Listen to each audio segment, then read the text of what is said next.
Okay. Hello, everyone, and welcome back to Chicane, where we, your hosts, Brinley and McKenna, put the chic in motorsport. Our goal is to bring you the latest paddock pulp, provide in-depth and unique interviews with fans and your favorite F1 content creators, and encourage you in learning about the sport in a fun and innovative way. We hope you stick around and enjoy this week's episode. And if you haven't already, check out our introduction episode to get to know more about your hosts. With that, let's get revving. Woo! Ooh, P1s and DNFs. What did you say? I was doing the title. I was like, I thought you said 0, and I was like, ooh, and you go 0. I was like, what? Yeah, if you haven't gathered in the 5 seconds that we've been filming, we had caffeine earlier, so we're a little hyper. Yes, okay. My P1 for the week is... Dang, I really didn't think about this before filming. I feel like it's just been a pretty average week. Average Friday. It's just gonna, nothing really great or not great has happened. Mm-hmm. That I can't... Oh. Wait, why did I literally forget it was Easter weekend? I feel like... Okay, to make it clear... We film on Wednesdays. Yeah. So it's in between weeks. Mm-hmm. So sometimes it's weird to think about from Wednesday to Wednesday as your week. Yeah. And then we post it on Thursdays, so then it kind of just messes with our heads. But it was Easter weekend, and so obviously P1, Jesus rose from the dead. Woo, woo, woo! You know? So that was really fun, and that weekend I spent with my church. There was a little women's retreat. That was really fun. It was just a really sweet time. My little daughter looks so cute in her little Easter outfit. And y'all matched. Oh. Yes. So cute. That was P1. I don't think I have a DNF that I can think of. I was going to say, it's been a pretty average week. Not a lot has happened except for Easter. We did do my photo shoot.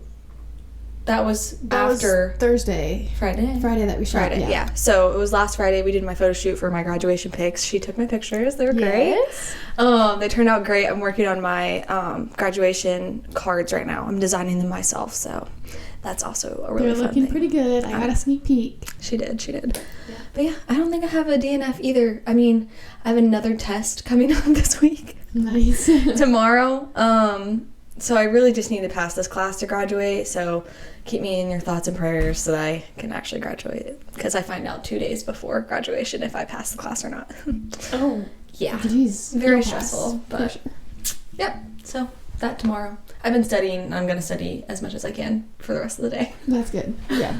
But okay, so we do actually have some paddock pulp today.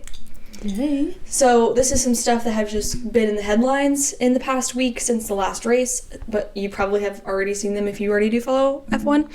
But starting in 2025, Australia will be the headliner race of the season, which is interesting because that used to be the headliner race, but now Bahrain has been. So because of that, Bahrain and Jeddah will be pushed back further into the race year. We don't know what it will look like yet, but they will still be on the track this season.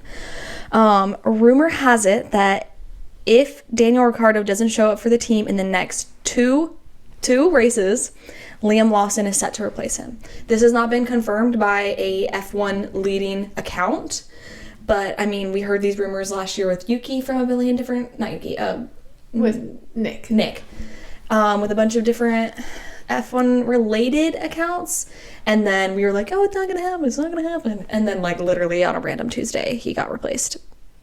So keep your eye on that situation.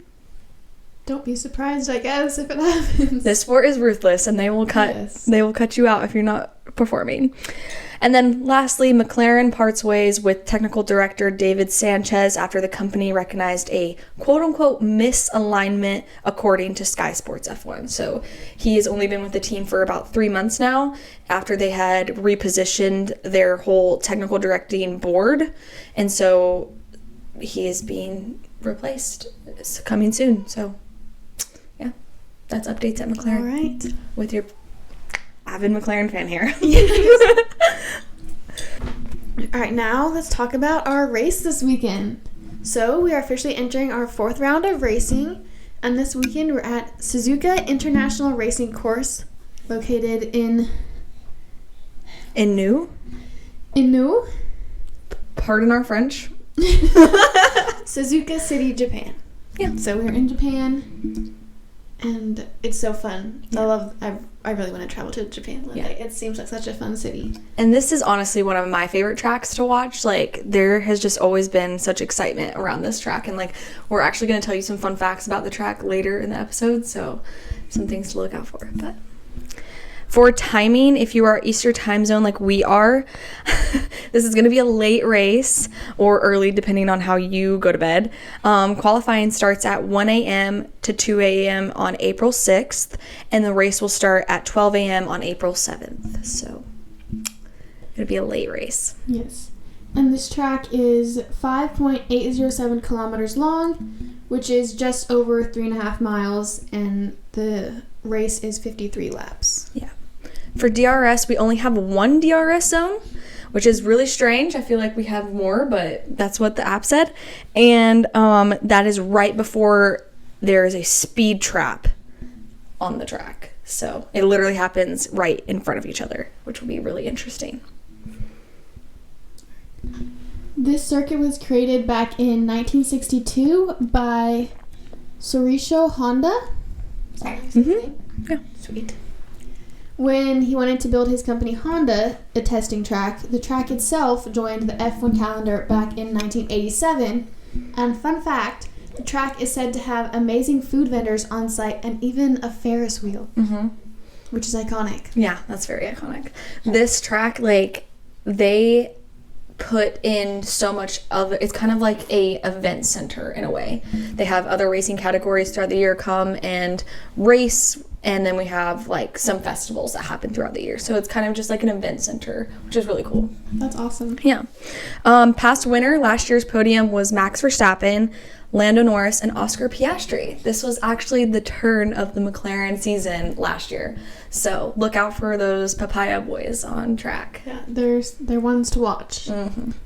The lap record here was set in 2019 by Lewis Hamilton and is 1 minute 30 seconds .983. Yeah. I wonder if anybody can beat that this year. We have some fast cars this year. We might get close to that or even break it. Yeah. All right, now we're going to get into our pre-race predictions before we get into our special segment at the end. So tune in for that. But what are your hot takes for this race? So I only have one hot take right now, and that is Logan gets points and outscores Alex. Ooh. I think I'm hoping that he comes back with a bit of vengeance, I guess. I don't think that's the right word, but being like, you put me in the back seat, but like, I'm here to stay, kind of. I would love that. Yeah.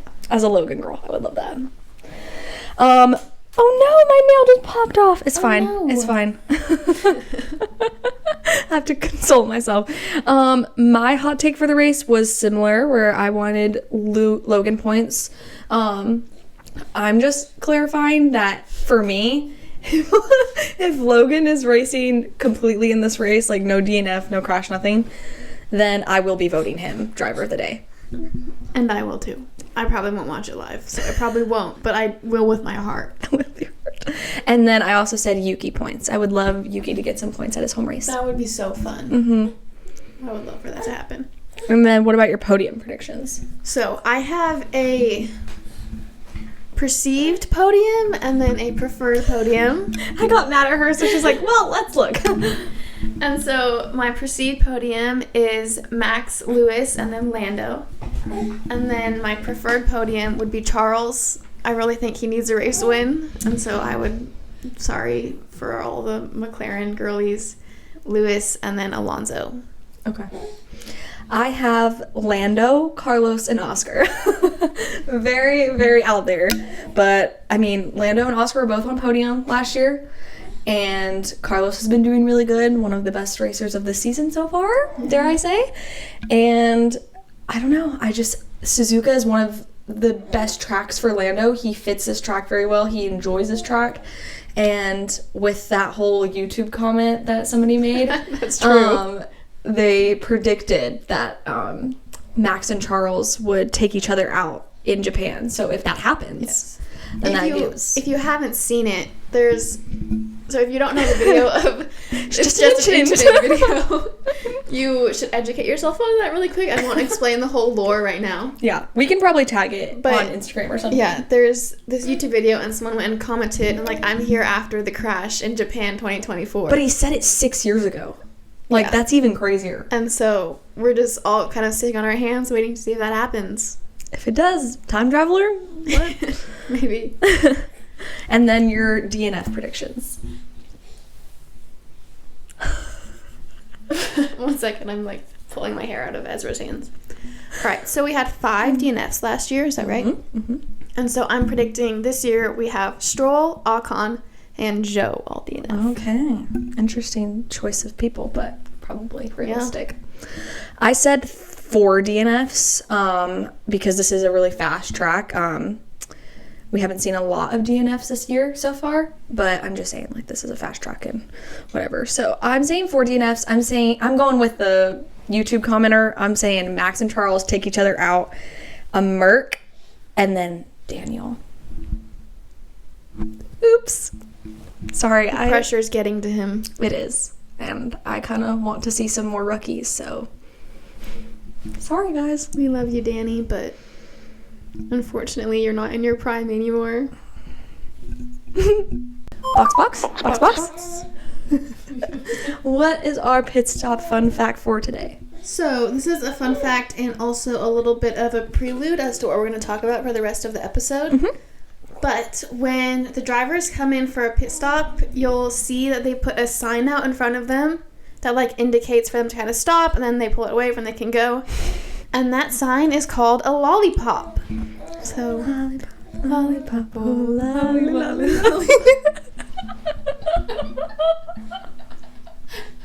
Well, you told me not to do it. I did it anyway. We'll have to just put the music over it. I wonder if I could figure that out in editing. We'll get copyrighted. Oh, true. But just imagine the lollipop song playing. Okay. Use your imagination. Yeah, we believe in you guys. Yeah. All right. So, super interesting episode. Like we've said in the past, whenever there are breaks between F1 weekends, we like to cover some F1 related terms or things in the sport that you may not know about, we might not know about, and stuff that we want to learn about the sport. So for this week, because we already covered the Australian recap in the last episode, we're doing F1 terms, which we're going to call Formula 101. Yes. If you get the play on play. So we'll be covering some regular terms that are used during the weekend that you probably have been hearing or wanting to know about, and then some pit stop information. So first off, we have DRS. That one is a very, very popular one. DRS stands for the Drag Reduction System. Does not stand for Danny Rick's Supremacy. DRS is where the rear wings allow the driver to adjust the wing between 2 predetermined settings from the cockpit.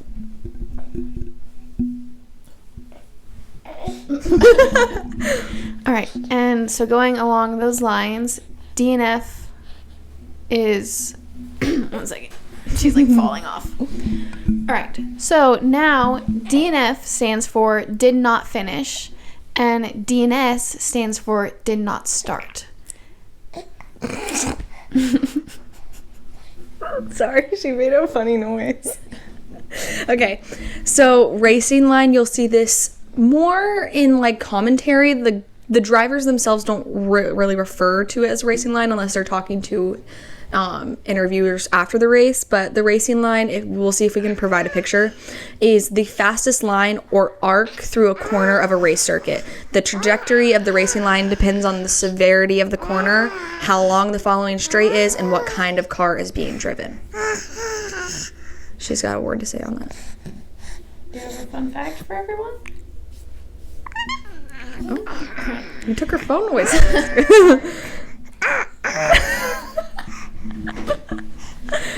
All right, so a chassis, which if you watched last week's or Australia's race, this was talked about a lot, but isn't usually mentioned, and that is the main part of the racing car where the engine and suspension is attached. It's called the chassis, and then like that's the chassis, and the livery is like the entire car as one.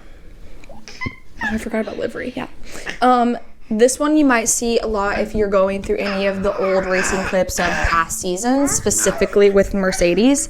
Bottoming. So when a car's chassis hits the track surface as it runs through a sharp compression and reaches the bottom of its suspension travel. So it will cause the car to kind of like bounce. Yeah, it looks like you'll see their heads kind of wobbling around. Yeah, so they call it bottoming. It's very rough on the driver when this is happening. And I think it happened at the beginning of 2022. A lot of cars were struggling with bottoming, specifically the Ferraris. Yeah. Were having a hard time. Merc has been suffering with bottoming for like the past 2 years. Yes. You'll hear Lewis mention that a lot. Yeah. And it really does, like, they already have so much physical toll on their bodies whenever they're racing, and like adding that factor into it, they said that it really hurts like the spine and like the neck a lot, and so he would like get out of the car and feel like he has to vomit, and I'm like, oh, that's terrible. Not super fun. No. So on track we have the apex, which is the middle part of the inside line around a corner at which drivers aim their cars. So think of it as like a bullseye kind of. It's where they want to hit when they come around the corner for the smoothest possible turn. Yeah. So the next two are kind of similar in a way, but they also aren't very talked about a lot, but you will hear about the commentators saying a little bit about it. Clean air and dirty air. The clean air is air that isn't turbulent and thus offers optimum aerodynamic conditions as experienced by a car at the head of a field. And then the dirty air is afterward. So dirty air is a situation when an F1 vehicle is behind a leading car. The leading car the car behind will face turbulent air that reduces the aerodynamic performance and the downforce of the car. Yeah. So it basically throws off your car a little bit. Yeah. You don't really want to be there for too long. I always think about it like with semi-trucks. Like every time that I'm stuck behind a semi-truck, their like air that goes around their truck is tunneling in front of me. Yeah. And it makes my car go slower. Yes. So if you're ever driving in the rain and there's a car that's like kicking up rain behind you and it's like splashing onto your car, it's not the most preferred thing to happen. You're a little bit too close to them. You don't really want to be there. It's sort of like that. Yeah. Another very common word that we see a lot is downforce. The aerodynamic force that is applied in a downwards direction as a car travels forwards. This is harnessed to improve a car's traction and is handling through corners. So a lot of pressure goes down onto the drivers in the car when they're going fast. This is pretty much what keeps the car from flying off the track. Yeah, because they are rockets. Yes. G-force, which I think we already mentioned, is a physical force equivalent to 1 unit of gravity that is multiplied during rapid changes of direction or velocity. Drivers experience severe G-forces as they corner, accelerate, and brake. Oh my gosh, what the heck? There's mules outside carrying a carriage of people. They have no downforce. There's another one. Hold on, you gotta take a picture and you can put it in. Hold on, guys. Sorry for that interruption, guys. We're back. We're back. We will try to provide some like visuals on what happened. Yeah, that's very interesting. I've never. It was like a parade of horses and mules because. Yeah, pulling little buggies. Yeah, with people inside. Yeah, like not Amish, like hillbillies. Yeah, it was like hillbillies. Is that mean? I don't know. No, it just caught me off guard. Okay. So, finish your thought on the G-forces. Finishing talking about G-forces. If you've ever seen a video of the drivers training, you'll notice that they get like little attachments put on their heads and they're getting pulled on. And this is to train their necks to be able to handle the G-forces because they could break their necks or their necks will get really floppy when they're in the car. And they just need really strong necks to be able to compensate for the amount of G-forces that they experience in the car. And I was saying, like, this is one of the coolest things to learn about for me, I think, because it's not only in F1, it's also in astronaut training and, like, pilot training. You see this a lot in like Top Gun, if you ever watched Top Gun or Top Gun Maverick, they have to take into consideration the G-forces that they're going to be going through. And if you watch that specific scene where they're practicing over the field in Maverick, they're flipping upside down and their like faces melting off. Like, that's a visual representation of the force that those G-forces are pushing on you. Yeah. So that on top of everything else that you have to do while driving a car is crazy to me. Definitely not something the average person can handle. Mm-mm. So we're on to graining. Oh, I have to do that again? Yeah. Sorry, guys. We got to edit some stuff. Okay, so graining is when a car slides, it can cause little bits of rubber or grains to break away from the tire's grooves. Then they stick to the thread of the tire, effectively separating the tire from the track surface very slightly. So, yeah. This can really affect the driver's grip, and they will know better than anyone when it happens. The car will start to feel like it's driving on ice, sort of. And usually when this happens, you will see them come in for a pit pretty quickly. Yeah. There are some specific races on the circuit, usually hotter races, where at the end of the race you can see like their tires are like pretty much falling apart by the end of the race. Oh, yeah. Usually like hotter surfaces, tracks. What was the one last year where they were all like throwing up after? That one was really bad. You could see Qatar. Yeah. You could see all their tires. Like, oh my gosh, it was so bad. And almost weren't there anymore. Didn't Ocon literally throw up in his helmet? In his helmet on lap 16. I know. Yeah. Yeah. So if you're not an Esteban stan, that's okay. But major props to him for making it through that. And then like the whole Logan radio was like, that was so I can sad. make it, I can do it, James. And James is like, let me take care of you. Yeah. He was like, Logan in that race was already sick the week before. And then the heat, and that was just such a brutal race. So many people were like, this race should not have happened. Yeah. Like, it was also towards the end of the season, and he really wanted to get the team points. Like, so sad. All right, anyways, moving along. We went down a little bunny trail. A lockup is the term used to describe a driver braking sharply and locking one or more tires while the other tires continue rotating. Tire smoke and flat spots are a common side effect of this. So this is a term you'll probably see once a race. At least it happens a lot. Specifically, the last couple of races, it's happened a lot in Charles's car. When you lock up, like you get a flat spot in your tire, and that makes your tires die faster. Yeah. And so you want to avoid it as best as you can, but it happens a lot. Yeah. So the next one we're going to cover is oversteer. When a car's rear end doesn't want to go around a corner and tries to overtake the front end of the... Oversteer is when a car's rear end doesn't want to go around a corner and then tries to overtake the front end of the driver, turns in towards the apex. Why is it so confusing? This is F1's website, so I don't understand. It's not like my writing, because usually my writing sucks. Hold on, let me try again. Oversteer is when a car's rear end doesn't want to go around a corner, and then they try to overtake the front end as the driver turns in towards the apex. So one driver's right here, one driver's right here. They try to go right here while the other driver's trying to go through the apex. Yes, the car basically doesn't do what they're asking it to do, and they lock up because of it. Yes. And so understeer is the opposite of this. It's where the front end of the car doesn't want to turn into a corner and slides wide as the driver tries to turn in towards the apex. Yeah. And then lastly, chicane. So there is a reason that I chose chicane as the name of the podcast. It was not a thing that I came up with. My dad was asking about that. We just did a little... My dad was actually asking me too. He was like, what is a chicane? And I was like... Well, we were watching a race, or I was watching the last episode of DTS, and my dad was like, did they just say chicane? And I was like, yeah, they did, because it's a racing term. And he was like, oh, I thought you just made that up. And I was like, no. I did a play on the word where it's like chic, like chicane, but very clever. Very clever. So the technical term for a chicane is a tight sequence of corners in alternating directions, usually inserted into a circuit to slow the cars, often just before what has been a high-speed corner. So it's kind of just like a woo. you would see that on visual. Sorry, guys. The woo-woo-woo. Yes, okay.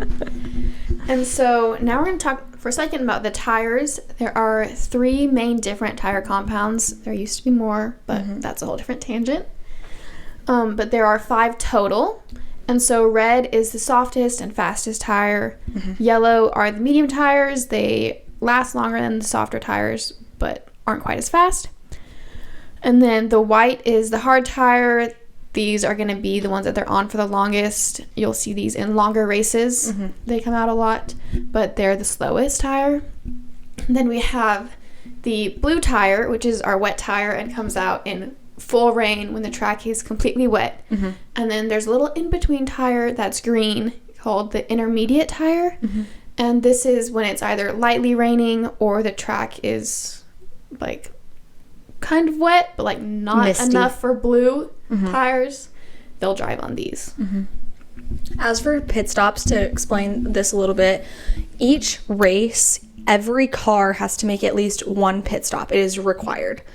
During certain races, depending on the length of the track, the heat of the track, just depending on how everything goes, you could have a possible 3-stop strategy or just 2-stop strategy.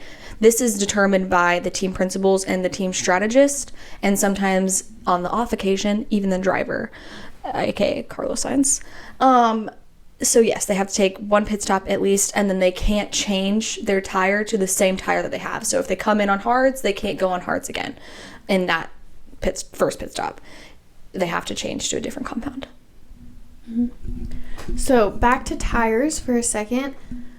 Tire deg, or tire degradation, is a term used to describe the process by which a tire loses performance or grip. Different form tire wear, which concerns the process by which the tread is worn away. If you're ever looking at tires, you'll notice the white, red, and yellow are all flat and smooth. And this could be a little bit confusing because our daily cars have grooves in them, which the green and blue tires have. Those provide grip in the rain, but you want a smooth tire when you're trying to go as fast as you can because it provides more grip towards the pavement pretty much, and you can go faster. Yeah. Another tire term, I guess, is drag, and that is the aerodynamic resistance experienced as a car travels forward. We literally already talked about that, didn't we? That seems like the same thing. I don't think we specifically talked about that, but we've mentioned it throughout, like, different. I don't know, but yeah. It plays into downforce and all that stuff.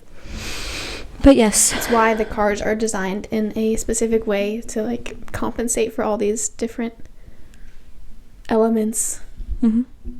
So I think in future episodes, and at least in the next few, we probably will talk more about how an F1 team is structured, and then like maybe the race weekend, like pit wall, all of that kind of stuff. And then we could also talk about some other stuff if you guys need more information on anything. We've had a couple people ask us questions. Yes. And give us recommendations, so like aerodynamics. We're trying to cover all that. Yeah. Aerodynamics is a very broad topic that we could spend hours talking about, so that could be a fun little segment. One that even I'm not all fully educated on. I understand, like, the basic kind of droplets. Yeah. Breadcrumbs, that's the word I was looking for. Droplets. Yeah, I was like, I don't know. Anyways. Yeah, so we're at Suzuka this week. Super excited. Did you see Lando's helmet? No. Okay, let me show you. So, to let you guys... The McLaren has a special livery, doesn't it? Yeah. McLaren I saw that. I'm so excited. Like, to give you some, like, idea about this, but I have the F1 TikTok account that's, like, personal. It's not, like, related to the podcast at all. But I do this thing because as a graphic designer, I do this, like, series on there called Graphics and Giggles, where I cover all of the race week posters and the special helmets that drivers have. So the posters are for the teams and the helmets are for the drivers. So it's like a little competition that I'm doing with everybody and like doing with the drivers and stuff. and I haven't had a Lando helmet yet, and like his helmets are the best. And I was like, Lando, please have a Suzuka helmet because this is one of your favorite races. It's one of my favorite races, and I need a helmet. I haven't covered any of yours yet. Literally today he dropped his helmet, and it is so cool. And apparently there was a competition that happened where you could email LN4 or something, and you told them like why you deserve to be on the helmet or something. Interesting. Weird wording. And your name got put in a really cool like drifting font onto the helmet. So hold on, let me find the helmet. There you go. Oh, very nice. Very Japan a little colors. bit of pink. And very neon. A little bit of lightning happening. And then the Monster Energy sponsor. Pretty cool. Nice.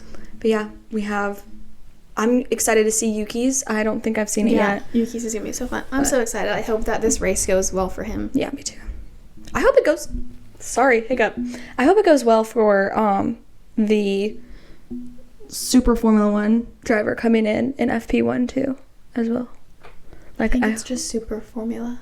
Yeah, my bad. Yeah. Super Formula 1. Sorry, guys. I talk about Formula 1 a lot, so... It's just like Formula 1 is kind of just one word. Yeah. In our vocabulary. Yeah, it's just one word. Yeah. But I hope that he does well and enjoys his time. That'll be during interesting this to weekend. watch.